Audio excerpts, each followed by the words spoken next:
Hi అండి, welcome back to my channel.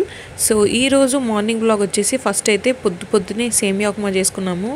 సేమియా ఉప్మా చేసుకోక చాలా రోజులు అయిపోయింది. అసలు నాకు తెలిసి చెయ్యడం కూడా మర్చిపోయాను అనుకోండి, అన్ని రోజులు అయిపోయింది. సో ఎలా వస్తుందో, మెత్తగా అవుతుందా ఏంటి అనుకున్నాను, కానీ బాగానే వచ్చింది. సో టేస్ట్ మాత్రం అదిరిపోయింది. సో ఇంకా బ్రేక్ఫాస్ట్ అయిపోయాక ఇంట్లోకి సరుకులు తీసుకొచ్చాము. మీరు గెస్ చేసి నా కమెంట్స్లో చెప్పండి, మీరు చూసే ఇవి మాకు ఎన్ని మంత్స్కి వస్తాయో ఒక్కసారి గెస్ చేసి నా కమెంట్స్లో చెప్పండి. సో ఇంకా ఈ 5 లీటర్స్ది గోల్డ్ డ్రాప్ ఆయిల్ అనమాట. నేను ఇక్కడ ఫ్రీ అని చూశాను. సో ఏంటిది ఫ్రీ అని ఉంది, మరి మాకేమి ఇవ్వలేదే అని నేనైతే షాక్ అయ్యాను అనమాట. కరెక్ట్గా చూస్తే ఆ ఫ్రీది కింద పెట్టారండి. నేనైతే ఎంత నవ్వుకున్నానంటే అసలు ఏంటిది ఇలా కింద పెట్టారేంటి అని. సో నాకైతే చాలా ఫనీగా అనిపించింది. సో లంచ్కి వచ్చేసి ఆలు ఇంకా గోబీ కర్రీ చేసాము. ఇది చపాతీలోకి అయితే సూపర్గా ఉంటుందండి. టేస్ట్ మాత్రం చాలా బాగుంటుంది. మీకు ఈ రెసిపీ కావాలంటే కమెంట్స్లో చెప్పండి, నేను ఖచ్చితంగా షేర్ చేసుకుంటాను మీతోని. సో వేడిగా అన్నము, ఈరోజు కిట్కి లంచ్ అయితే ఇంకా గోబీ ఇంకా ఆలు కర్రీ అనమాట. సో లంచ్ కూడా ఫినిష్ అయిపోయింది కదా. చపాతీలలోకి అయితే సూపర్ ఉంటుందని చెప్పాను కదా. సో చపాతీ పిండి కూడా కలిపి పెట్టాను. సో ఫాస్ట్గా చపాతీలు చేసేసి ఇంకా కర్రీ తినేయడమే. సో చేయడం అదంతా అయితే వీడియో తీయలేదు. సో ఈవినింగ్ వచ్చేసాక ఎందుకో సడన్గా గులాబ్ జామ్ తినాలనిపించింది. సో అనిపించగానే వెంటనే ఇంకా షాప్కి వెళ్ళేసి గులాబ్ జామ్ ప్యాకెట్ తీసుకొచ్చేసాము.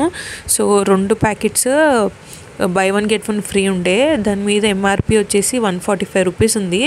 సో 2 ప్యాకెట్స్కి ఇన్ని గులాబ్ జామ్స్ వచ్చాయి చూడండి. నాకైతే పర్సనల్గా గులాబ్ జామ్స్ ఇట్లా రౌండ్గా అయితే రావన్నమాట. సో షేప్ అటు ఇటు అయినా సరే ఓకే, కానీ క్రాక్స్ వస్తాయి. సో అందుకే చాలా జాగ్రత్తగా చేయాలి. నాకైతే అంత పర్ఫెక్ట్గా రాదు. సో మా అక్క చేసింది. చూడండి ఎంత డార్క్ బ్రౌన్ కలర్లో సూపర్ టేస్టీగా అయినాయి గులాబ్ జామ్ మాత్రము. ఇది షుగర్ సిరప్ కూడా రెడీ చేసేసాము. షుగర్ అయితే ఒక 1 kg కన్నా ఎక్కువనే తీసుకున్నాము, 2 ప్యాకెట్స్ కదా. సో ఆ పిండి కలిపిన దాంట్లోనే అవి డీప్ ఫ్రై చేసినవి వేసేసాము గులాబ్ జామ్లు. ఎందుకు మళ్ళీ ఇంకోటి వేస్ట్ అనేసి.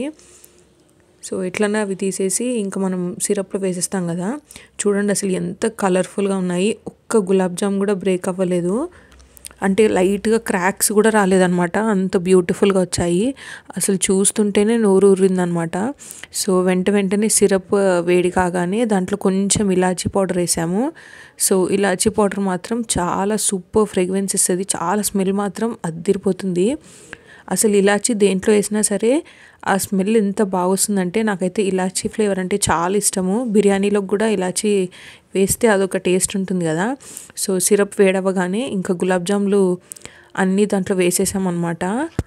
ఇంకా ఇప్పుడు ఒక్క 1/2 అవర్ అలా ఇంకా దాంట్లో అవి పీల్చుకోవాలి కదా సిరప్ని. సో ఒక్క 1/2 అవర్ అలా పక్కకు పెట్టి ఇంకా super tasty gulab jams ready అనమాట. మనం ఇంకా ఫుల్గా లాగించేయచ్చు.